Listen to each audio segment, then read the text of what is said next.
Starting awfully early today, aren't we? Yes, Ellen. She is she? We'll send her in. I've got a feeling if this coffee doesn't wake me up, you're going to. Good morning, Derek. I trust you slept well. What are you doing up and about so early today? I have to be in the courtroom in an hour. The judge is going to tell me today whether I get my little baby back or not. Good luck. I was hoping you could go with me. I'm sorry, my schedule makes that impossible. And besides, what could I possibly do there? You could support me. You don't know what it's like in that courtroom. Nobody there cares about me.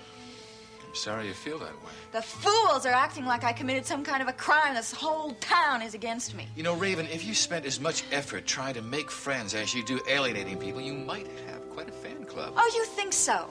Well, no one in this town understands me. As a matter of fact, I might as well buy a one-way ticket somewhere, and everyone would stand in line to help me pack my bags. Feeling sorry for yourself isn't going to solve anything. Oh, really? Would you miss me? Yes. Yes, I would. Well, I'm flattered. You'd be the only one. Maybe we can become pen pals. Running away never solved anything either. Maybe I have somewhere to run to. Leaving Monticello would be tantamount to an admission of guilt, just letting everybody know that what they think about you is really true. Who cares? Because none of it matters. Well, in my book, only a criminal runs away. Well, Cliff Nelson already thinks I'm a criminal. As a matter of fact, I'm really surprised that he and Deborah Saxon are not here right now, trying to figure out a way to send me to prison. Or have they figured it out already?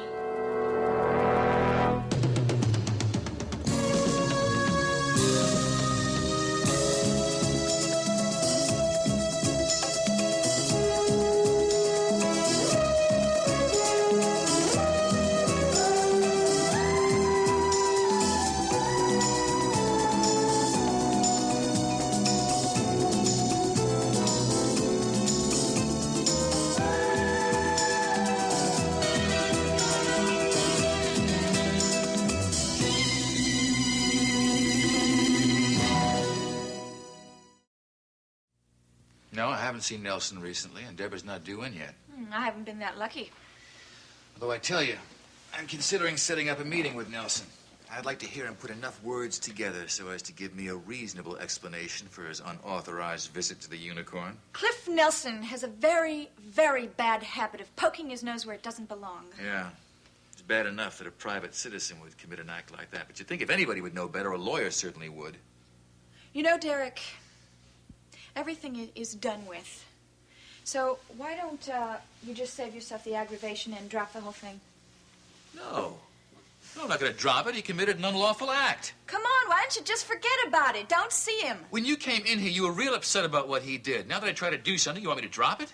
I just don't want to provoke him, all right? Provoke him into what? Cliff Nelson is a clown who by some fluke managed to get a law degree. Now, if you make trouble with him, then he's going to try to get even. Why are you so scared of Nelson? I am not scared of Cliff Nelson.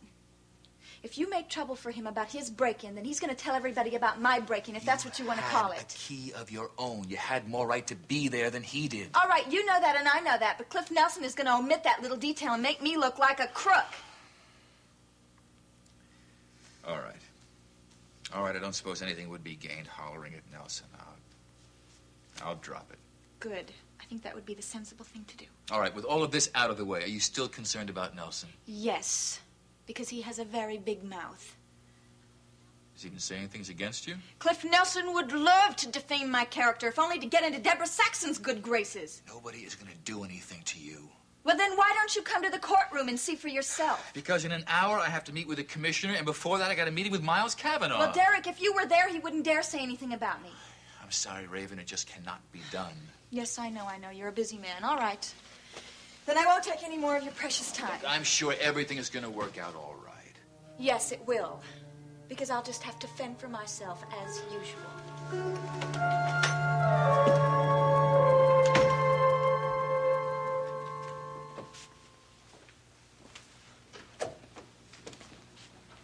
Cliff Nelson reporting for duty, sir. Oh, good morning, Cliff. Certainly is. Saw a beautiful sunrise this morning. You got up early, didn't you? Do you know that they collect the garbage in my neighborhood at 4 a.m.? I never knew that before. Sounds like you didn't get much sleep. Not a wink. What's the matter? Something upsetting you? Well, Deborah and Calvin came over last night, and you know cops. They love to tell you stories about killers and people who commit mayhem. And you let that get to you? Well, I have been dealing with some very dangerous people lately. You never know when one of them might be out to get you. Good morning. Morning, Draper. Anna told me I could find the two of you in here. Don't you think we better get going if we're going to make court in time? Well, I just hope Cliff will be able to stay awake long enough to hear the verdict. Burning the candle at both ends. Or don't tell me you finally got a date with Judge Wellington's new legal assistant? Wishful thinking. I'm afraid the latest addition to our firm had a bout with insomnia. Oh, I'm sorry to hear that, Cliff. Oh, after this custody case, I'll be able to close my office door and put my feet up on the desk and get some sleep. Snoozing on company time. Well, after today, I won't have anything else on my desk. I have nothing else to work on. I hate not to be able to earn my keep, but there's nothing else. Wait a second. I know something you could do that could occupy your time. I don't do windows. No, we have an unofficial client that you might want to look after, if it's okay with Mike. Kelly McGrath? Oh, that'd be fine with me. I'd be happy to advise Kelly. You know, that's a good idea, Draper.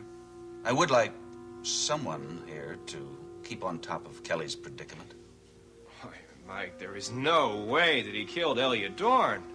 Because I know who killed him.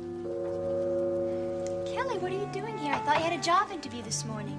Oh, I do, but I had a delivery to make first. Oh, Kelly, they're beautiful. Well, come on in, sit down. Thanks. No, I'm not sure about this office job. There's two drawbacks. First of all, I won't be able to see you. And second of all, I won't be able to work with my puppets. Well, do your puppets after work. I'm just not sure how I'm going to feel about working in an office, but I need a job. I can't ask Mike and Nancy for money. I know, I'm gonna have to start looking for a job myself. Hey, if this company needs somebody with absolutely no business experience or office skills, tell them you know the perfect person, okay? You got a deal. Hey, listen, now, my job interview's scheduled for 11:30. I've got time to drop you off over at the dance studio if you'd like. Oh, thanks, but, well, I got kind of a late start this morning. I haven't even had breakfast yet. You can blame that on me, can't you? Hi, Kelly. Hi, Mrs. Listen, I am so sorry about oversleeping. It's okay. Jody will tell you that's not usually like me, till recently. Well, how are you feeling? Not so hot. Nicole, why don't you go upstairs and lie down? I'm really sorry you're not feeling well, Nicole. Oh, I'll be better. Well, what shall we have for breakfast? No, I'll take care of breakfast. You take care of yourself. Okay. You've convinced me. You know, I know what might make me feel better would be soaking in a hot tub for a while. Oh, good. You upstairs and take a bath. Don't worry, I'll take care of everything down here. And I hope you feel better. Oh, thank you, I will. I'll see you later. Okay. Bye. Bye-bye. I'm so worried about her. This anemia thing really takes a lot out of her. Yeah, she did look pretty pale. Well, I guess I'm off to the kitchen. And I'm off to my job interview. I'll give you a call later and tell you how it came out. Kelly, well, if you have time, I could make breakfast for both of us. I'd like that.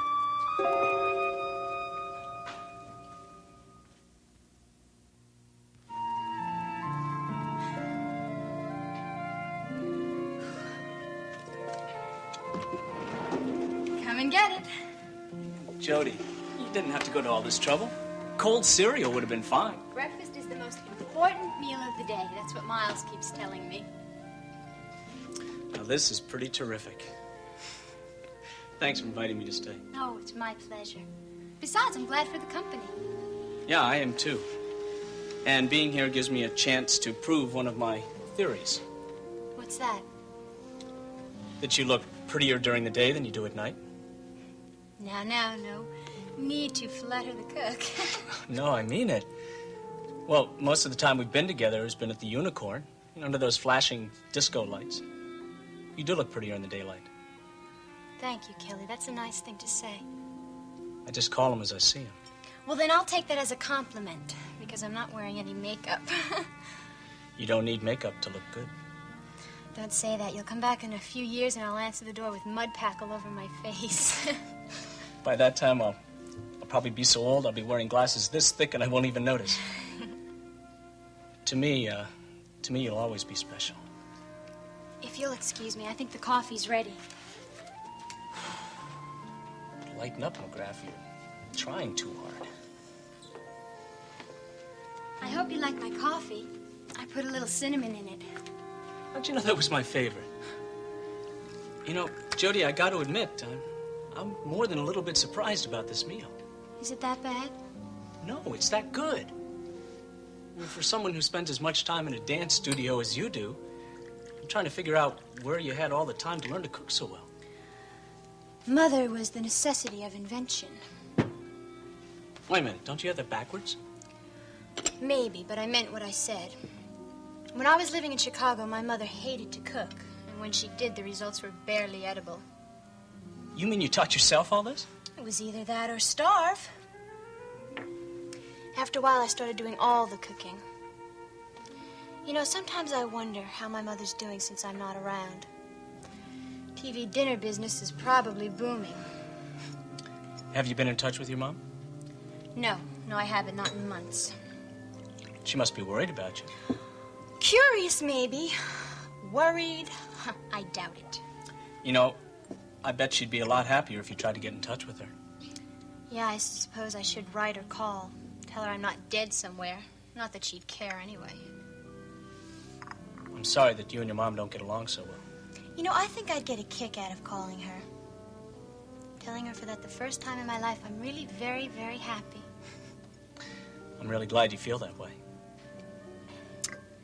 For 18 years, I had almost no reason to be happy. And then everything changed when I came to Monticello. You know, when I came here, everything changed for the better, too. Well, if I had known what was waiting for me here, I would have arrived a lot sooner. Ooh, sounds like you're really in love with your new home. Oh, God, I can't believe my luck.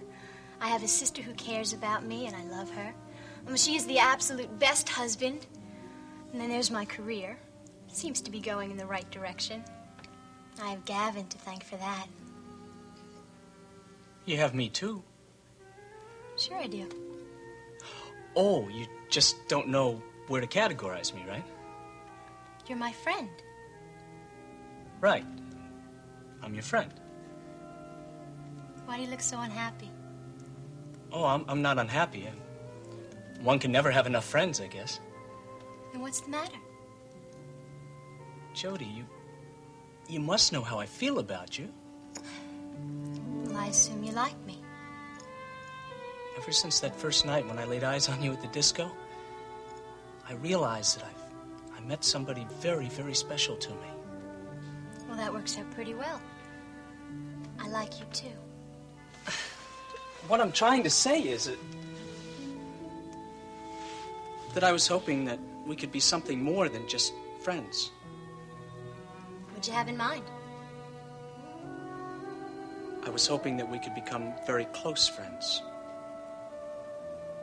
I'd like that.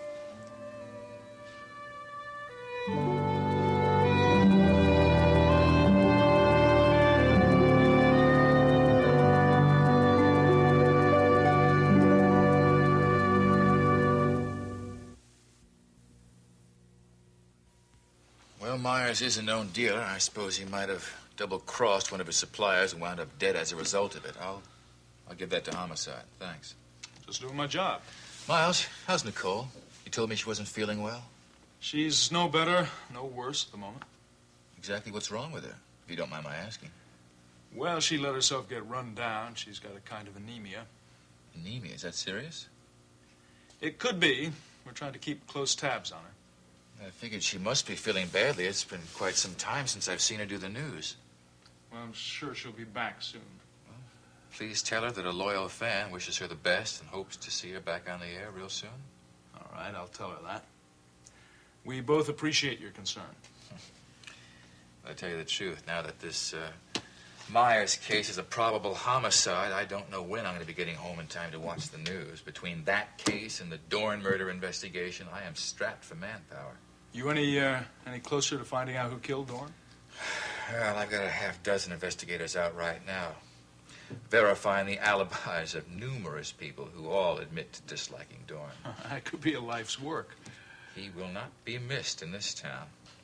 Looks like it might be quite a while before I get a break in this. But I'm going to find who's responsible. Well, I'm sorry that the autopsy I did didn't give you a little bit more to work with. Maybe it can. How so? The man is 6 feet under. Maybe you can still clear up a few points for me. All right, what do you want to know? The angle at which the knife went into Dorn's back. Do you think you could make a guess as to whether the assailant was left-handed or right-handed? Right-handed, I would say. All right. Now, sometimes we can judge the strength of an assailant from the force by which a wound is inflicted. You want to know whether it's a man or a woman, huh? That's exactly what I want to know. Come on. Well, I tell you, the knife was razor sharp. I don't think it would have taken very much force for it to go into Elliot's back where it did. No. Well, thanks anyway, Miles.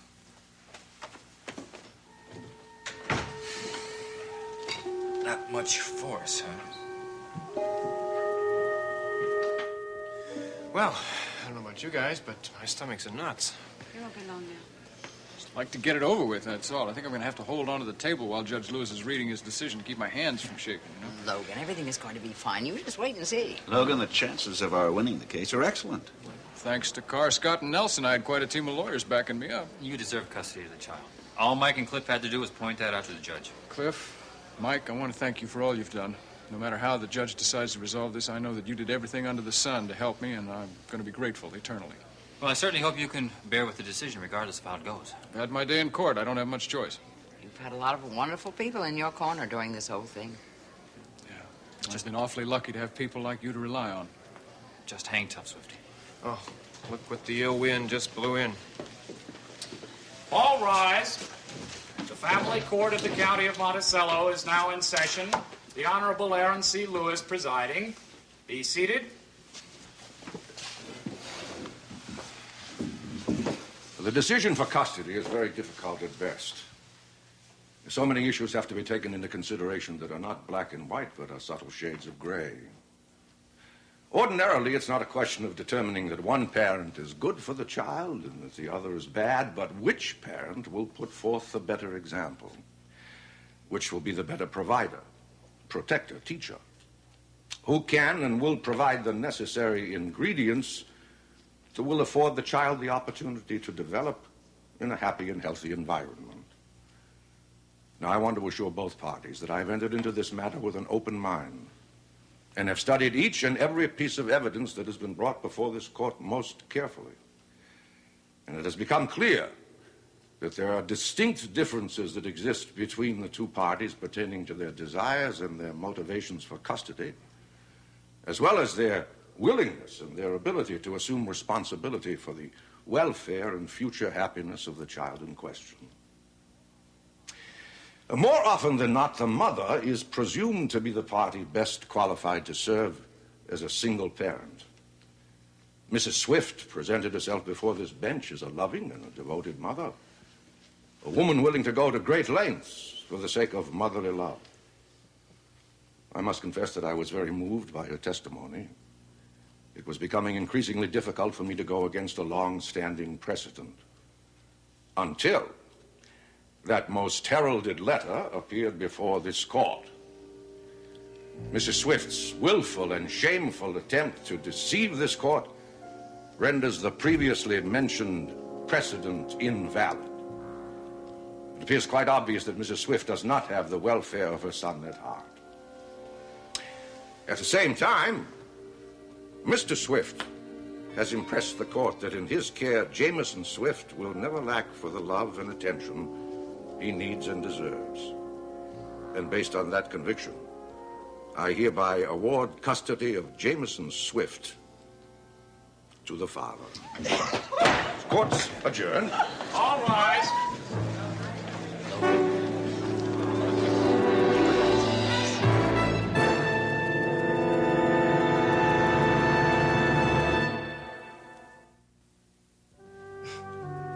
It's one terrific way to start the day. Yeah, I know what you mean. And it's going to get even better when you call me up and tell me you got that job. Yep. You know, I bet you I get hired on the spot. I feel so good right now, I could go out and take on the whole world. Kelly, did you like breakfast? Well, sure. Why? Well, because you left half of what was on your plate. You piled them too high, that's all. Be honest. Well, I didn't ask for seconds, but it wasn't because of your cooking. Well, don't tell me you're on a diet. After this morning, I might have to start one. Now, what's that supposed to mean? I ate breakfast earlier today. This is your second breakfast? You must be stuffed. Bursting at the seams, but that's okay. Why didn't you tell me? I would have understood. No way could I turn you down. Oh, you're crazy. Hey, listen, why don't you fix a breakfast tray for Nicole? If your cooking does half as much for her as it did for me, she'll be out jogging by lunchtime. We were having such a good time, I forgot about Nicole. What's the matter? Well, she's been up there a long time. I hope she's all right.